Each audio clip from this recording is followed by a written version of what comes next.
সুস্থ থাকুন প্রতিদিন। আপনি আপনার নিজের হার্টকে নিজেই সুস্থ রাখতে পারবেন। অন্য কেউ কিন্তু এটা আপনাকে করে দেবে না।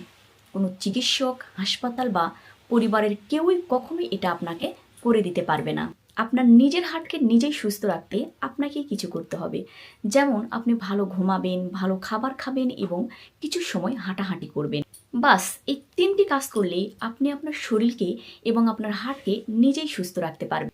খাবারের আগে অবশ্যই আপনি চিন্তা করবেন এতে তেল কিংবা সুগার আছে কিনা। যদি থাকে তাহলে অবশ্যই সেটি বাদ দেবেন এবং হেলদি ফুড খাবারের চেষ্টা করবেন। আপনি যেখানেই যান না কেন একটু হাঁটার চেষ্টা করবেন।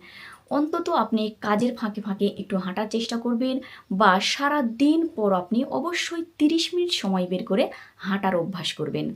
এটা আপনার শরীরের একটি এক্সারসাইজ হয়ে গেল। এরপর আসছে ভালো ঘুম। আপনি অবশ্যই ভালো ঘুমানোর চেষ্টা করবেন। প্রতিদিন অন্তত রাতে ৬ থেকে ৮ ঘন্টা ঘুমানোর অভ্যাস করবেন। এই ভালো ঘুম কিন্তু আপনাকে অনেক সুস্থ এবং ভালো রাখবে এবং আপনার হার্টকেও অনেক সুস্থ রাখবে। ধন্যবাদ সকল।